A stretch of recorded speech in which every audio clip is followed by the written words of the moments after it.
তুইও মরবি, বাপের থেকে কঠিনভাবে মরবি। সদর থেকে বের হতেই আমানের মুখোমুখি হলো ফাইজান, হাতে মদের বোতল, টলমলে চলন, চোখজোড়া উদ্দেশ্যহীন। তাকে দেখতেই আমান কপাল কুঁচকালো, চেনার চেষ্টা করলো।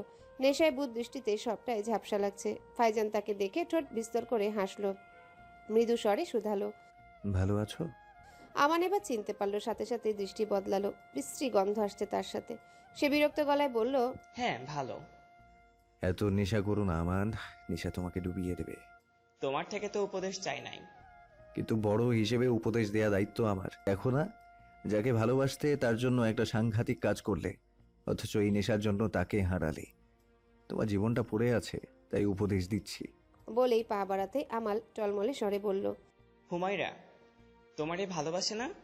ফাইজানের হাসি মিলিয়ে গেল, চোয়াল শক্ত হলো। ক্ষণ সময় বাদে তাচ্ছিল্য ভরে বলল, তবুও সে আমার স্ত্রী। বলেই বেরিয়ে গেল সে। আমান সেখানেই দাঁড়িয়ে রইল। কি লাভ হলো এত ভালোবেসে? মেয়েটা কখনো বুঝতেই চাইলো না। খাওয়া দাওয়ার পর হুমায়রার ঘরে এসে বসলো ফাইজান। এই প্রথম স্ত্রীর ঘরে সে প্রবেশ করেছে। খুব ছিমছাম ছোট্ট একটা ঘর, কোনো আহামরি কিছুই নেই। বালিশটা খুব পুরনো, দাদি নতুন ধোয়া চাদর বিছিয়ে দিয়েছেন। ফাইজান নিপুণভাবে দেখছে সব। হুমায়রা এখনো আসেনি। সে এখনো গল্প করছে ভাবির সাথে। ফাইজান ভালো করে খেতে পারেনি, এত ব্যঞ্জন দেখে কিছুটা বিব্রত হলো সে। উপরন্তু রাশাদ ঠিক তার বিপরীতে বসেছিল। ফাইজানের কোনো কালে রাশাদকে পছন্দ নয়, কারণ রাশাদ যে তাকে অপছন্দ করে ব্যাপারটা বেশ প্রকাশ্য। আজও সেটাই হলো। পুরোটা সময় সে তির্যক দৃষ্টি নিক্ষেপ করেছিল। ফাইজানের বদহজম হচ্ছিল, তাই ভালো করে খায়নি সে। এখনো একটু অস্বস্তি হচ্ছে, কিন্তু ঘুমও আসছে না। কারণ হুমায়রা নেই। মেয়েটা কি আসবে না? কত সময় প্রতীক্ষিত রাখবে? আর না পেরে সে ডাক দিল, হুমায়রা, একটু পানি দিবেন? ওপাশ থেকে রাশাদের কণ্ঠ কানে এলো। কল চেপে খান। ফাইজান হতাশ হলো। এদিকে আতিয়া খাতুন চিমটি কাটলেন। নাতিকে রাশাদ বিস্মিত স্বরে শুধালো, কি? এমনি কি ডাকস আমায় রে? আর বুবু ঘরে যাও, তোমার বর ডাকে, তুই বুঝবি না। বলেই ধমকালো আতিয়া খাতুন। হুমায়রাও মাথা নেড়ে পানির জগ আর গ্লাস নিয়ে নিজ ঘরে গেল। ইলহা ভেবে পায় না যে মানুষটি এত বুঝদার, বোনের ক্ষেত্রে এমন ছেলে মানুষটি কেন হয়। হুমায়রা ঘরে ঢুকতে হাত টেনে ধরল ফাইজান। ফাইজানের এমন কাজে চমকে গেল সে। বিস্মিত বিমূঢ় দৃষ্টিতে চেয়ে রইল ফাইজানের দিকে। ফাইজান নির্লিপ্ত স্বরে বলল, আপনি তো ভারী দায়িত্বহীন হুমায়রা। জি। নিজের মানুষকে পেয়েই আমাকে ভুলে গেলেন, এটা কি ঠিক হলো? ভুললাম কোথায়? হুমায়রার সরল প্রশ্নে ফাইজান কিছুটা চিন্তিত ভাব নিয়ে বলল, এই যে আমি পানি বাদে তৃষ্ণায় মরে যাচ্ছিলাম, আপনি তো পাত্তাই দিচ্ছিলেন না। পানি তো নিয়ে এসছি, নিন। আর আপনার তৃষ্ণাটা, সেটা কিভাবে মিটবে? নির্ভার জড়তাহীন প্রশ্ন। হুমায়রা প্রস্তুত ছিলেন না এমন প্রশ্নের জন্য। দৃষ্টি নত হলো, লজ্জায় ফর্সা গালজোড়ায় রক্ত জমে গেল। এমন প্রশ্নের কি উত্তর দেওয়া যায়? নিম্নষ্ট ক্ষতবিক্ষত হচ্ছে, হাতটা কাঁপছে ঈষৎ। ফাইজানের কণ্ঠ গাঢ় হলো, উত্তর দেবেন না? যে জানি না। ফাইজান মৃদু হাসলো, দূরত্ব ঘুচিয়ে দিল। দুই হাত দিয়ে কোমর জড়িয়ে ধরলো খুব আলতো করে। সমস্ত শরীরে শিহরণ বয়ে গেল। হুমায়রার নিঃশ্বাস প্রগাঢ় হলো। জড়সড় হয়ে গেল মেয়েটি। হৃদস্পন্দন মাত্রা ছাড়ালো। ত্রস্ত চোখ জোড়া ঠায় নিবদ্ধ হলো শান্ত ও শীতল চোখের দিকে। পোড়া ঠোঁট জোড়া বিস্তৃত হলো অষ্টাদশীর লাজুকলতায়। স্নিগ্ধতা মন ছুঁয়ে যায়। মেয়েটার টসটসে লাল গালটায় একটা চুমু দিলে কিসে রাগ করবে, ঘাবড়ে যাবে, তবদা খাবে? প্রশ্নের উত্তর জানার ইচ্ছে হলো। ফলে হুমায়রার দিকে ঝুঁকল সে। শীতল অধৈর্যরা ছুলো নরম গাল। চোখ বুজে নিল সাথে সাথে হুমায়রা। হৃৎপিণ্ডের গতি আরও তীব্র হলো। অনুভূতিটি পরিচিত, কিন্তু যতবার অনুভূতিটির সম্মুখীন হয় ততবার কম্পিত হয় সমস্ত শরীর। নিঃশ্বাস ঘন হয়। ফাইজান বিমুগ্ধ হয়ে স্ত্রীকে দেখে। একটা সময় কাঁধে কপাল ঠেকায়, অসহায় স্বরে বলল, আপনি কি জাদুটোনা জানেন হুমায়রা? কেন? এই যে ক্রমশ আমাকে বশ করছেন, কিভাবে বলুন তো? আমি তো কিছু করছি না। সমস্যাটা এখানেই, আপনি কিছুই করছেন না, অথচ আমি ক্রমশ আপনার প্রতি ধাবিত হচ্ছি। এটা শারীরিক আকর্ষণ নয়। শরীরের আকর্ষণ এতটা প্রবল হয় না, ক্ষণ সময়ের জন্য হয়, এরপর ক্ষয়ে যায়। কিন্তু আমার আকর্ষণ ক্ষণ মুহূর্তের নয়, বরং এটাকে আকর্ষণও বলা চলে না। তাহলে? দলা পাকানো স্বরে শুধালো হুমায়রা। আলিঙ্গন প্রগাঢ় করলো ফাইজান। তপ্ত নিঃশ্বাস চিরে যাচ্ছে ত্বক। না দেখলেও হুমায়রার মনে হলো মানুষটি হাসছে। নিঃশব্দ হাসি। ভারী স্বরে বলল, আমার সাথে কোথাও যাবেন? এত রাতে কই যাব? চমকে প্রশ্ন করলো হুমায়রা। ফাইজান মাথা তুলে চাইল, মৃদু স্বরে বলল, কৃষ্ণকলির জ্যোৎস্না দেখতে। গাঢ় রাত, প্রকৃতি তখন শান্ত। মেঘহীন আকাশ অলঙ্কৃত হয়ে আছে তারকারাজি। মধ্যমণি রূপী বাঁকা চাঁদটি যেদিকে শরীর নেয় উকি দিচ্ছে। মৃদু সেই আলো, দুপাশে শুকিয়ে আসা শীতল পানিতে প্রতিবিম্ব দেখা যাচ্ছে সুন্দরী চন্দ্রমার। দিঘির ঠিক মধ্যিখানে ছোট্ট ডিঙি, ফাইজানের হাতে বৈঠা, তার অপরদিকে বসে আছে হুমায়রা, তার কোল ভর্তি গন্ধরাজ, মিষ্টি গন্ধ। মন ভরে গন্ধ উপভোগ করছে হুমায়রা। নিরেট ফাইজানের মাঝে এমন স্বভাবও থাকতে পারে কল্পনাও করেনি হুমায়রা।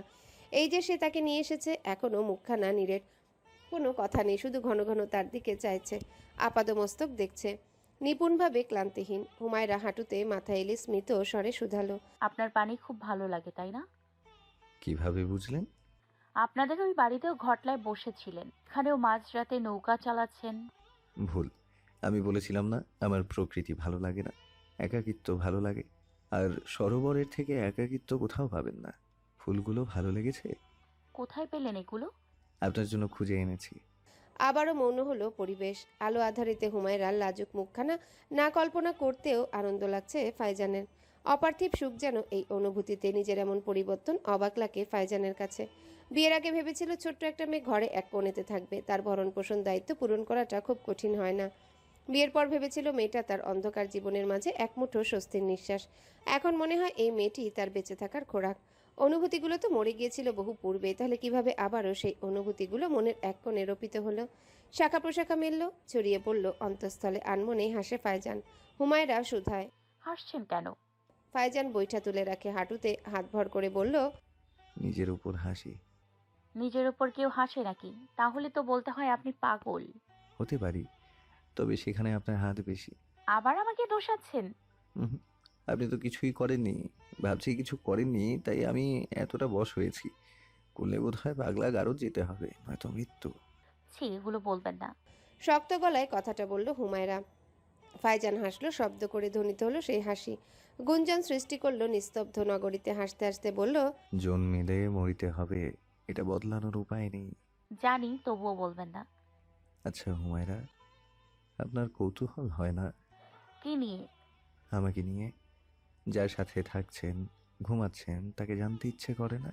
যাকে বুঝতে পারি না তাকে জেনে কি হবে? সরল স্বীকারোক্তি হুমায়রার। সে হাতের ফুলগুলো সুতোয় বাঁধছে। ফাইজানের কণ্ঠ খানিকটা বদলালো, বিচিত্র স্বরে বলল, আবার ভুল বললেন। কি ভুল বললাম? আপনি আমাকে আমার থেকে ভালো করে বুঝেন, তাই তো এত রাতে আমার সাথে এক বাক্যে বের হয়েছেন। হুমায়রা উত্তর দিল না। ফাইজানের স্থির দৃষ্টি তার দিকেই আবদ্ধ। ফাইজানের কণ্ঠ নরম হলো, খুব মোলায়েম স্বরে বলল, একদিন বলেছিলেন, যেদিন আমি লুকোচুরি খেলার রীতি টানবো সেদিনের প্রতীক্ষায় থাকবেন। আমিও লুকোচুরি খেলার রীতি টানতে চাই। আমাদের মাঝের অদৃশ্য দেয়ালটাকে গুড়িয়ে দিতে চাই। আপনি থেকে তুমিতে পদার্পণ করতে চাই। আমার প্রতিটি ব্যস্ত, নোংরা, ষড়যন্ত্রময় চতুরতায় ঘেরা দিনের সমাপ্তি তোমার বাহুতে করতে চাই। জড়তাহীনভাবে আপনাকে পেতে চাই, যেখানে কোনো বাধা থাকবে না। হুমায়রা সংকোচীন স্বরে শুধালো, নেতাদের কথায় কতটুকু ভরসা নেতাদের কথায় কতটুকু ভরসা করা যায়? আপনার সামনে আমি নেতা নই, শুধু ফাইজান। পাল্টে যাবেন না তো?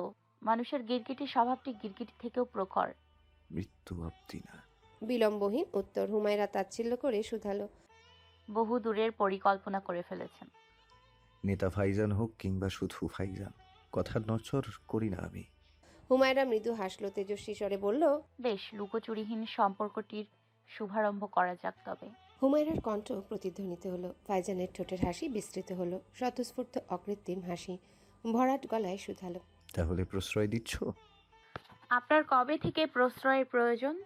হুমায়রার প্রশ্নের উত্তর দিল না ফাইজান, বরং সশব্দে হাসলো। তীব্র নিস্তব্ধতা খান খান হলো সেই দুর্বোধ্য হাসিতে।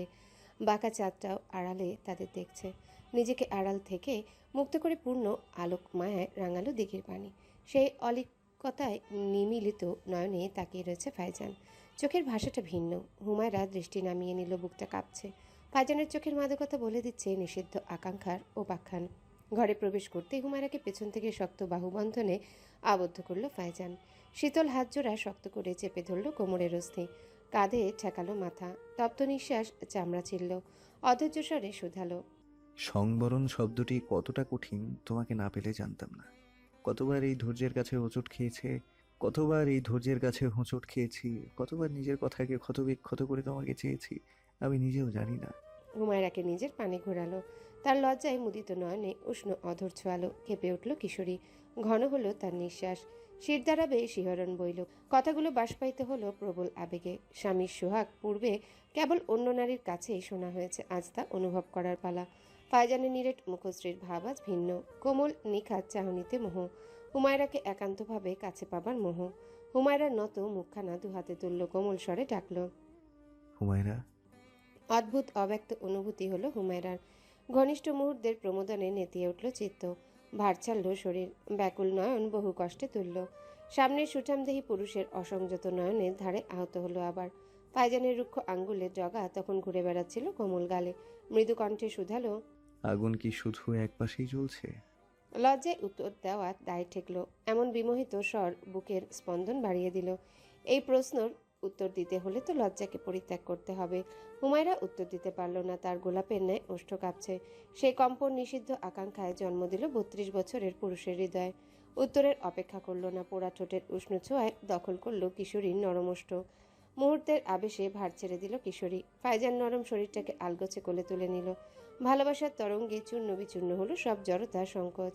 হুমায়রা ফাইজানের গলা জড়িয়ে ধরল, তার উষ্ণ ছোঁয়া, নিজেকে সমর্পণ করলো বিনা দ্বিধায়। রাতের প্রগাঢ়তার সাথে ভালোবাসাও দৃঢ় হলো। প্রশ্রয়ের ঢেউ উন্মাদনায় পরিণত হলো। মাটির দেয়ালগুলো সাক্ষী হলো সেই উন্মাদনায়। হুমায়রার চোখ থেকে সুখের অশ্রু গড়ালো। বিব্রস্ত পিঠ খামচে ধরল পরম সোহাগে। এতকালের প্রতীক্ষার দেওয়াল ভেঙে গুড়িয়ে যায় অকৃত্রিম প্রণয়ে। ফোনের কর্কশ ধ্বনিতে ঘুম বিঘ্ন হয় ফাইজানের। চোখ জোড়া খুলে বহু কষ্টে এক পাশ বা পাশে তাকায়। ছোট পেলব শরীরখানা লেপ্টে আছে তার সাথে। আনমনে পোড়া ঠোঁটে উকি দেয় প্রশান্তির ছোঁয়া। সেই প্রশান্তি গুড়িয়ে দেয় আবারও ফোনের কর্কশ শব্দ। বিরক্তি দিয়ে ফোনটা ধরে সে। ওপাশ থেকে নাদিমের কণ্ঠ শুনতে পায়। কিছু সময় মৌন থাকে। চোখে মুখের ভাব বদল হয়। তীক্ষ্ণ গাম্ভীর্য এসে ঠাঁই নেয়। ভরাট গলায় উত্তর দেয়, আমি কাল সকালেই আসছি। ফরিদ ভাইকে বলো আফসানের চিকিৎসার খরচ ফান্ড থেকে দিতে। বলেই ফোন কেটে দিল সে। চোখে ধারালো দৃষ্টি, মস্তিষ্কের কোষে ছক কষল। সেই সময় নড়ে চড়ে উঠল কিশোরী। তন্দ্রাচ্ছন্ন স্বরে শুধালো। কি হয়েছে? কিশোরী ধুদেল শরীরের প্রতিটি অংশ নিজের ছাপ স্পষ্ট দেখতে পেল ফাইজান। ক্লান্ত শরীরটা শেষ পর্যন্ত হাল ছেড়ে দিয়েছিল। ঠোঁটে দুষ্টু হাসি উকি দিল। নরম ঠোঁটখানায় চুমু এঁকে বলল, ঘুম হয়েছে নাকি আরেকটু ঘুমাবে? আমার আপত্তি নেই, ভোর হতে অনেক দেরি, কম ধকল যায়নি তোমার উপর। কথাটা শুনতে চোখ বিস্ফোরিত হলো তন্দ্রায়। বুধ কোষগুলো এক ঝটকায় সতেজ হয়ে গেল। সেই সাথে নিদারুণ লজ্জায় একাকার হয়ে গেল হুমায়রা। মুখ লুকালো উদাম প্রশস্ত বুকে। দলা পাকানো স্বরে বলল, আপনি খুব খারাপ। খারাপ তো হলামই না, এতেই খারাপের তকমা দিলে। আরো বাকি আছে বুঝি? মুখখানা তুলে চোখ বড় বড় করে শুধালো হুমায়রা। ফাইজানের ঠোঁটে দুর্বোধ্য হাসি। উত্তর না দিয়ে নরম ঠোঁট জোড়াকে দখল করলো পুনরায়। উষ্ণ চুম্বনের আচ্ছন্নতা কাটলো যখন ভোরের প্রথম কিরণ ছিল নিরিবিচ্ছিন্ন নীরবতা। বটির ধারে খচখচ করে কাটা পড়ছে ফুলকপি। ভাপা পিঠার ধোঁয়ায় গমগম করছে রান্নাঘর। ইলহা চুলোর তাপ কমালো। জামাইয়ের আপ্যায়নে কমতি রাখবেন না। আতিয়া খাতুন উঠেছেন ভোর 4টায়। ভোরের আলো তখনও উকি দেয়নি। রান্নাঘরের চুলো তখন থেকেই জ্বলছে। এলাহি আয়োজন আজ। যতই অভাব হোক, জামাইকে তা খুনাক করেও টের পাইতে দেওয়া যাবে না। সদ্য স্নান সেরে রান্নাঘরে প্রবেশ করলো হুমায়রা। ভেজা চুল থেকে চুইয়ে চুইয়ে পড়ছে শীতল জলকন্যা। লাজে রঞ্জিত হয়ে আছে পেলব মুখশ্রী। আতিয়া খাতুনের নজর পড়তেই তিনি শুধালেন, জামাই উঠছি নিবু? না, উনি ঘুমোচ্ছেন। আচ্ছা, তাইলে তুমি বউয়ের লগে হাত লাগাও, আমি তোমার দাদারে নাস্তা খানা দিয়ে আসি। হুমায়রা মাথা দোলালো। আতিয়া খাতুন চলে গেলেন। হুমায়রা ইলহাকে সাহায্য করার জন্য তার পাশে বসলো। চুল খোলা থাকলেও গলদেশে টকটকে লাল দাগটা নজর এড়ালো না। ইলহার মুচকি হেসে বলল, কাহিনীর বেগ তবে বাড়ল নন্দিনী। ইলহার কথায় লজ্জায় মিশে যাবার জোগাড় হলো হুমায়রার। মনে মনে বেশ গালমন্দ করলো ফাইজানকে। মানুষটার জ্ঞান কখনো হবে না। আমতা আমতা করে বলল, মামা মশার কামড়। মশার উপদ্রব বেড়েছে না? তোমার ভাইজানকে বলবো ধূপের ব্যবস্থা করতে। হুমায়রা আর কথা খুঁজে পেল না। লজ্জায় শুভ্র গালজোড়া রক্তিম হয়ে উঠল। ইলহা হাসি দমিয়ে বলল, আমার কাছে এসো, মশার কামড় লুকানোর ব্যবস্থা করে দিব। হুমায়রা মাথা নাড়ালো। তার লালচে মুখখানা এখনো নত। পালাতে পারলেই যেন বাঁচে। নাস্তা তৈরি হলে ইলহা বলল, যাও তোমার মশাকে ডেকে আনো, নাস্তা তৈরি। ভাবি তুমিও না? বলেই ছুটে বের হয়ে এলো হুমায়রা। ইলহার চোখে মুখে প্রসন্নতা। রাশাদের অহেতুক চিন্তার অবসান হবে এবার। ঘরে যেতেই দেখলো ফাইজান ফোনে কথা বলছে। তার মুখখানা গম্ভীর, দৃষ্টি প্রখর, ধারালো। সকালেও সে চিন্তিত ছিল। কিছু কি খুব বাজে হয়েছে? হুমায়রা অপেক্ষা করলো ফাইজানের কথা শেষ হবার। ফোন রাখতেই শুধালো, কিছু হয়েছে? কিশোরীর উদ্বিগ্ন মুখখানা দেখতেই ধারালো মুখ বিবর কোমল হলো। কাছে এসে তাকে বাহুবন্ধনে আবদ্ধ করে বলল, কিছুই হয়নি। তাহলে এত চিন্তিত কেন লাগছে তোমাকে? ফাইজান নিঃশব্দে হাসলো। তার বউ এর বয়স কম হলেও সে বিচক্ষণ, তাই লুকালেও খুব একটা লাভ নেই। ফলে স্বাভাবিক স্বরে বলল, আমাদের আজ রাতেই ফিরতে হবে। আমার খুব কাছের একটা ছোট ভাই হাসপাতালে ভর্তি, সে কি হয়েছে তার? দুর্বৃত্তের আক্রমণে। ভোটের আগে এমন দু একটা মারপিট হয়, ভেতরে ভেতরে ঝামেলা দেখা যায়। এটাও তেমনই। তাই আমি তোমাকে দেয়া কথা রাখতে পারছি না। আজ সন্ধ্যাতেই ফিরতে হবে আমাদের। বেশ, আমি তাহলে দাদিকে জানিয়ে দিব। রাগ করনি তো? আমি এতটাও অবুঝ নই। আমি জানি আপনার কত কষ্ট হয়েছে আসতে। প্রথমেই বলেছিলাম আমি একাই আসি, আপনি দিলেন না। হুমায়রার কথাটা শুনে দূরত্ব ঘোচালো ফাইজান। খুব কাছে টেনে নিয়ে কোমল স্বরে বলল, তাহলে গতকালের তুমি বিফোর রাতটা পাওয়া হতো না? কথাটা শুনতে লজ্জা ঘিরে ধরল হুমায়রাকে। বুকটা কম্পিত হলো প্রচণ্ডভাবে। লাজুক স্বরে উত্তর দিল, অসভ্য। বিকেলের কমলাটে সূর্য কিরণে রঞ্জিত হয়ে আছে দিঘির স্বচ্ছ পানি। কলেজের বান্ধবীদের সাথে গল্পে মশগুল হুমায়রা। কত মাস পর দেখা। বিকালের সময় তাদের আগমন। ফাইজান মামাবাড়ি গিয়েছে বিধায় তাদের সাথে বেরিয়েছে হুমায়রা। আবার শ্বশুরবাড়ি গেলে পরীক্ষার আগে আর আসা হবে না। ফাইজান যে মানুষ, দেখা গেল পরীক্ষার সময় সে বাড়ি থেকে কলেজে যাওয়া আসা করালো, কি ভরসা। তাই এই মুহূর্তটা হাতছাড়া করতে চাইল না হুমায়রা। কত শত গল্পের জন্ম হলো দিঘির জলে। বান্ধবীদের সকলের গল্পের নায়িকা আজ হুমায়রা। নেতার সাথে বিয়ে ব্যাপারটাই তাদের আলোচনার মূল বস্তু। হুমায়রা একসময় বিরক্ত হলো। তোদের কি আর কিছু জানার নেই? না, নেই। শহরের আকাশ বাতাস তো আর মঙ্গল গ্রহের নয়। বলেই সকলে হাসতে লাগলো। হুমায়রা বিরক্তি টেনে বলল, তাহলে থাক, আমি যাই। আজান দেবে, উনি চলে আসলে রওনা দিব। বলেই উঠে দাঁড়ালো সে। বান্ধবীদের থেকে বিদায় নিয়েই পা বাড়ালো বাড়ির পথে। ধানের জমির মাঝের আইল দিয়ে যেতে হবে। লোকের ভিড় এখানে কম। বহুদিন শহুরে পাথুরে পরিবেশ এখন গ্রামের নির্জনতায় ঝিমিয়ে আসছে শরীর। এর মাঝে হঠাৎ পা আটকে গেল। হঠাৎ দেখায় চমকালো হুমায়রা। আমান তার দিকে চেয়ে আছে। মানুষটার সাথে বিয়ের পর এক দফায় দেখা হয়েছিল। হুমায়রা দৃষ্টি নামিয়ে নিল। এগুতে গেলেই পত্রত করলো আমান। আজ সে মাতাল নয়, বরঞ্চ স্বাভাবিক। খুব স্বাভাবিক স্বরেই শুধালো, ভালো আছে হুমায়রা? হুমায়রা একবার চাইল। পশ্চিমে সূর্য লুটিয়ে পড়েছে। আধারে ঝিঝি পোকার দল মিছিলে বেরিয়েছে। আকাশের কমলা বর্ণ সূচে কিচকিচে তমসা নামছে ধীর পায়ে। হুমায়রা নির্লিপ্ত স্বরে বলল, ভালো। বলেই সামনে পা বাড়ালো সে। সাথে সাথে শক্ত করে হাতটা টেনে ধরল আমান। তার চোখ জোড়ায় পোড়া যন্ত্রণা অনলে দাউ দাউ করছে যেন। হুমায়রা হতবিহবল হলো। চমকে শুধালো, হাত ধরেছো কেন আমান ভাই? ছাড়ো। আমান হাতটা ছাড়ল না, বরং আরো শক্ত করে ধরল। ব্যথায় কুকিয়ে উঠল হুমায়রা। আমান তখন শীতল স্বরে বলল, প্রথমবার খুন করতে ভয়, একবার তা হয়ে গেলে ভয় কেটে যায়। তোমার বরকে বলো আমি কিন্তু ভয় কেটে গেছে। আমানের শীতল বাক্যটি শুনতেই বিবর্ণ হয়ে গেল হুমায়রার মুখখানা। শীত দ্বারা বেয়ে নেমে গেল হিমপ্রবাহ। রক্তশূন্য চোখে তাকিয়ে রইল আমানের পানে। আজ সেই মাতাল আলাভোলাকে, আমান ভাইকে অচেনা লাগছে। তার চিরচেনা মুখভাব আজ নেই, বরং বিভৎসতা ঘিরে আছে প্রচণ্ডভাবে। হুমায়রার গলা শুকিয়ে আসছে। ছটফট করছে মনটা। তার ছটফটানি সমস্ত দেহে ছড়িয়ে যাচ্ছে। সামনের মানুষটা তাতে পৈশাচিক আনন্দ পাচ্ছে। গলার স্বর খাদে নামিয়ে বলল, এক খুনে যে শাস্তি, 7 খুনেও সেই একই শাস্তি। তাই সাবধান করছি। ফাইজান ইকবালের লাফালাফি দেখে একটা প্রবাদ মনে পড়ল, পিপিলিকার পাখা গছে মরিবার তরে। ঠিক বলছি না? হুমায়রার বুক কাঁপছে। ত্রস্ত চোখ জোড়া তাকিয়ে আছে আমানের দিকে। শব্দরা ভাষাহীন হয়েছে। আমান তার হাত ছেড়ে দিল। অপ্রকৃতস্থ হাসি তার ঠোঁটে। খুব স্বাভাবিকভাবে বলল, আসি হুমায়রা, আবার দেখা হবে।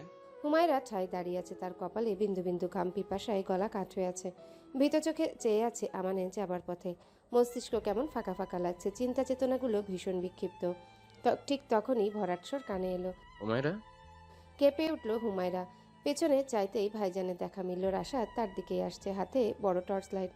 আধারের গাঢ়ত্ব বেড়েছে। শুনশান নীরবতায় ঝিঝি পোকাদের গুঞ্জন শোনা যাচ্ছে কেবল। সন্ধ্যার গন্ধ মিলিয়ে গেছে সেই কখন। রাশাদ কাছে আসতেই দেখল হুমায়রা শরীর কাঁপছে, ঈশ্বর তরতর করে ঘামছে। কিছু শুধানোর পূর্বেই সে বলল, পানি খাবো ভাইজান। দোকানটা মসজিদের সংলগ্নে। মুসল্লিরা নামাজ শেষে বাড়ি ফিরছে। হুমায়রা এখন খানিকটা স্বাভাবিক। তার হাতে উষ্ণ চায়ের কাপ। ধোয়া কুণ্ডলিত হচ্ছে কুয়াশায়। রাশাদ একটা পাউরুটি কিনল। বিয়ের পর বোনের সাথে একান্ত সময় কাটানোর সুযোগ হয়নি তার। কখনো জিজ্ঞাসা করা হয়নি সে কি আদৌ সুখী কিনা। পরিস্থিতিই হয়নি তেমন। যাও ফোনে কথা হয়েছে স্বল্প সময়ের জন্য। সেখানে হুমায়রা একটাই উত্তরই দিত, আমি ভালো আছি ভাইজান, আম্মা খুব ভালো। রাশাদ রুটিটা বোনের দিকে এগিয়ে দিল। কোমল আদুরে স্বরে বলল, চায়ে ডুবিয়ে রুটিটা খা, মজা লাগবে। ভাইজানের কথা মতো রুটিটুকু খেলো হুমায়রা। চায়ে ভিজিয়ে পাউরুটি খুবই সুস্বাদু লাগে হুমায়রার কাছে। তা এই আবদারটা শুধু ভাইজানের কাছে এসে করে। এখনো মনে আছে যখন হুমায়রা ছোট ছিল, তার ভাইজান কলেজ থেকে ফেরার পথে নানরুটি বা বনরুটি নিয়ে আসতো হুমায়রার জন্যে। বিকেলে ধোয়া ওঠা চায়ে ভিজিয়ে খেত ভাই বোন। জুবাইদা অবশ্য এই নিয়ে খুব রাগারাগি করতো রাশাদকে, কারণ রাশাদ তার যাতায়াতের টাকা জমিয়ে বোনের জন্য খাবার আনতো। এর জন্যে মাইলের পর মাইল হেঁটে আসতেও তার আপত্তি নেই। হুমায়রার এখন ভালো লাগছে। ভয়গুলো ক্ষীণ হয়ে এসেছে। প্রশান্ত হাওয়ার স্পর্শ ছুঁয়েছে মনে। রাশাদ বোনের প্রফুল্ল মুখখানা মন ভরে দেখে তার প্রসূধায়। মেলা যাবি? শীতের জন্য পাশের গ্রামে মেলা হচ্ছে। মেলা শুরু হয়ে গেছে? হ্যাঁ, সে কবে যাবি? ভাবিকে বলবে না? সে বলেছে তার অনেক কাজ, বোনকে নিয়ে ঘুরে আসতে। শুনেছি ওখানে অনেক বাহারি জিনিসও উঠেছে। হুমায়রার চোখ জোড়া চকচক করলো। বিচক্ষণ পরিপক্ক মেয়েটার মাঝে সুপ্ত কিশোরী সত্তা উকি দিল। মাথা নাড়িয়ে বলল, যাব। সন্ধ্যার পর মেলার ভিড় যেন বেড়েছে। দুপাশে নিজেদের শিল্পকলা নিয়ে বসেছে সবাই। কোথায় কারুকাজ সম্পন্ন কাপড়, তো কোথাও মাটির শিল্পকলা। হুমায়রার চোখ আটকালো রং বেরঙের চুড়ির পানে। অসম্ভব সুন্দর সেই কাচের চুড়িরা স্বাদ সাধলো। নিবি? অনেক দাম। তোর ভাইজানের অঢেল নেই, কিন্তু 150 টাকার চুড়ি কেনার সামর্থ্য আছে। বলেই একগাছি চুড়ি কিনল রাশাদ। হুমায়রা বাধা দিল না। ভাইজানের অকৃত্রিম স্নেহগুলো এই কমাস খুব মনে পড়েছে। চুড়ি কেনা শেষে দুই ভাই বোন দুটো হাওয়ায় মিঠাই নিয়ে হাঁটতে লাগলো। রাশাদ তখন শুধালো, সত্যি করে বলতো কেমন আছিস? হুমায়রা ভাইজানের দিকে তাকালো। তার দৃষ্টি শান্ত, তবে সে উৎসুকভাবে চেয়ে আছে হুমায়রার উত্তরের প্রতীক্ষায়। হুমায়রা মৃদু হেসে বলল, হ্যালো বন্ধুরা, পরবর্তী পার্ট খুব তাড়াতাড়ি আসবে, তো সবাই অপেক্ষায় থাকো। আর চ্যানেলটি যারা এখনো সাবস্ক্রাইব করোনি, তারা পরবর্তী পার্ট দেখার জন্য চ্যানেলটি সাবস্ক্রাইব করে রেখো। ধন্যবাদ সবাইকে, আমাদের সাথেই থেকো।